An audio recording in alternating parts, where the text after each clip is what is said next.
बाबूजी धीरे चलना, पिया ऐसो जिया में समाये गयो रे और ये लो में हारी पिया जैसे गानों को लोग आज भी गुनगुनाते हैं। इन गानों को हिंदी सिनेमा की फेमस गायिका गीता दत्त ने आवाज दी थी। उन्होंने अपने कैरियर में 1417 गाने गाए हैं। 1930 में जन्मी गीता दत्त ने केवल 41 साल की उम्र में 20 जुलाई 1972 को दुनिया छोड़ दी।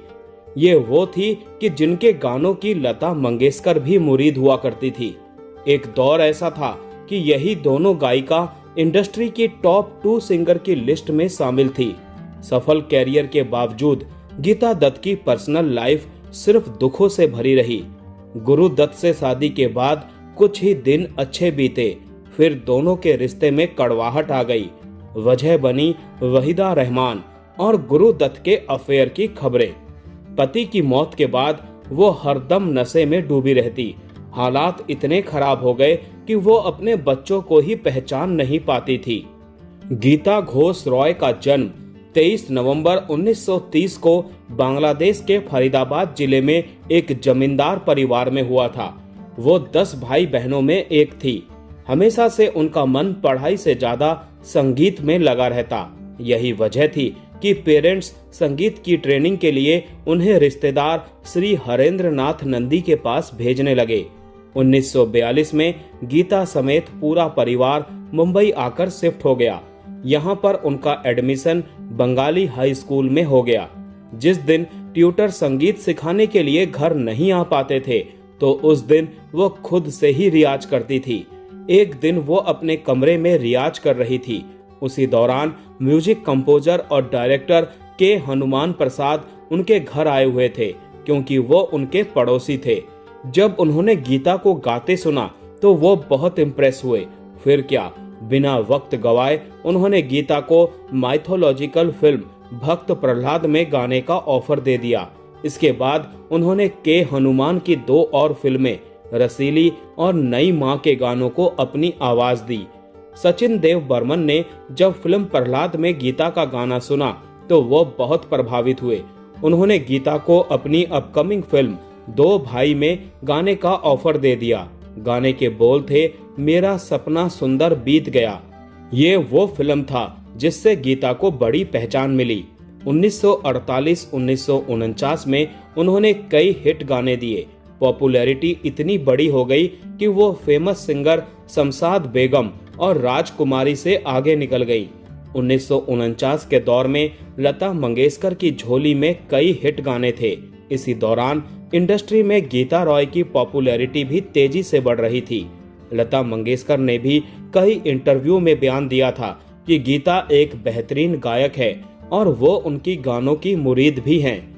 कई रिपोर्ट्स में ये भी दावा किया गया था कि लता मंगेशकर गीता के उभरते स्टारडम से इनसिक्योर होने लगी थी। हालांकि इस बात पर दोनों ने कभी कुछ रिएक्ट नहीं किया था। दोनों की पहली बार मुलाकात फिल्म शहनाई के एक गाने की रिकॉर्डिंग के दौरान हुई। गाने के बोल थे, जवानी की रेल चली जाए रे। इस गाने को दोनों ने अपनी आवाज दी थी। रिकॉर्डिंग के दौरान का एक किस्सा लता मंगेशकर ने शेयर किया था। उन्होंने बताया कि जब गीता लोगों से बात करती थी तो उनकी आवाज में बंगाली टच मिलता था। वहीं जब वो गाने गाती थी तो झट से अपनी आवाज में बदलाव कर लेती थी, जिसे सुनकर कोई भी इस बात का अंदाजा नहीं लगा पाता था कि उनकी मूल भाषा बंगाली है। रिकॉर्डिंग खत्म होने के बाद वो तुरंत बंगाली टच में हिंदी बोलने लगती थी। 1951 की फिल्म बाजी में देवानंद ने काम किया था। इस फिल्म के गाने को गीता ने अपनी आवाज दी थी। इसी फिल्म के जरिए गुरु दत्त ने डायरेक्टोरियल डेब्यू किया था। इस फिल्म की शूटिंग के दौरान गीता और गुरु दत्त को प्यार हुआ। फिर उन्होंने 1953 में शादी कर ली, जिसके बाद वो गीता दत्त बन गई। शादी के कुछ साल बेहद ही खूबसूरत बीते। गीता ने 2 बेटों को जन्म भी दिया। जब दोनों की मुलाकात हुई थी तब गीता दत्त इंडस्ट्री का जाना माना चेहरा थी और गुरु दत्त इंडस्ट्री में जगह बनाने के लिए मेहनत कर रहे थे। कई रिपोर्ट्स में दावा किया था कि गुरु दत्त ने पैसों के लिए गीता से शादी की थी। एक वक्त तो ऐसा आ गया था कि उनकी फिल्मों के अलावा गीता दत्त किसी दूसरे डायरेक्टर की फिल्मों में गाती नहीं थी। गुरु दत्त चेन स्मोकर और शराबी थे। उनका ध्यान सिर्फ काम और इन आदतों में लगा रहता था। इसी वजह से वो परिवार पर ध्यान नहीं दे पा रहे थे। परिवार की जिम्मेदारियों से गीता अपने कैरियर पर ज्यादा फोकस नहीं कर पा रही थी। शादीशुदा जिंदगी के इसी उथल पुथल के बीच गुरुदत्त ने 1965 की फिल्म सीआईडी के लिए वहीदा रहमान को कास्ट कर लिया। शूटिंग के दौरान दोनों की अफेयर की खबरें चर्चा में आ गई। यह बात गीता बर्दाश्त नहीं कर पाई। नतीजा, उन्होंने रिहर्सल पर जाना, रिकॉर्डिंग करना, सभी चीजें बंद कर दी। वो इतनी टूट गई कि इस दुख को भुलाने के लिए वो खूब शराब पीने लगी। जब गीता को गुरुदत्त और वहीदा रहमान के अफेयर के बारे में पता चला तो उन्होंने गुरुदत्त की जासूसी भी करवाई थी। दरअसल उन्होंने वहीदा की तरफ से गुरुदत्त को खत लिखा था और शूटिंग के बाद मिलने की बात की थी। जब ये खत गुरुदत्त ने पढ़ा तो उन्हें यकीन हो गया कि ये काम वहीदा ने नहीं किया, लेकिन वो ये जानने के लिए उस जगह पहुंच गए जहां पर गीता ने उन्हें मिलने के लिए बुलाया था।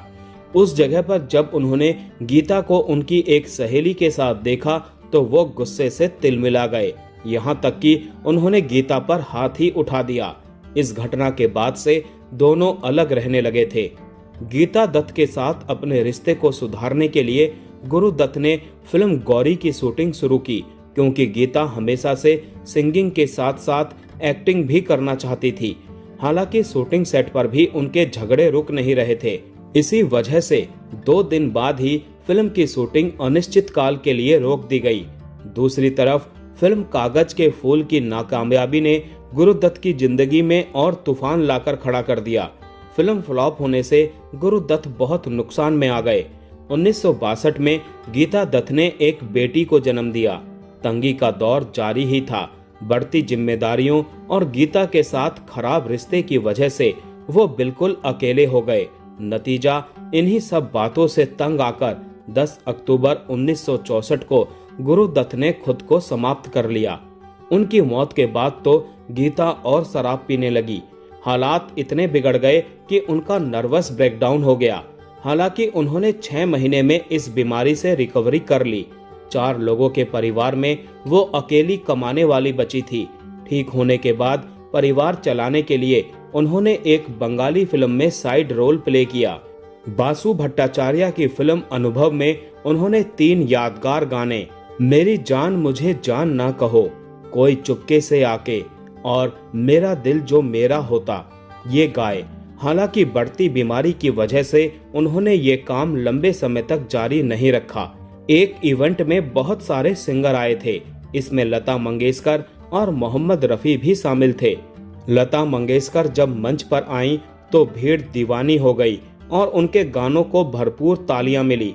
वहीं जब गीता मंच पर आई तो दर्शकों ने उन्हें पहचाना तक नहीं, क्योंकि गीता की लीगेसी उस भीड़ को पता नहीं थी। एक वक्त ऐसा भी आया जब गीता की याददाश्त पूरी तरह से चली गई और वो अपने बच्चों को भी नहीं पहचान पा रही थी। आखिरकार 41 साल की उम्र में उन्होंने 20 जुलाई 1972 को इस दुनिया को अलविदा कह दिया। मौत के 10 साल बाद उनके बड़े बेटे तरुण ने भी खुद को समाप्त कर लिया था।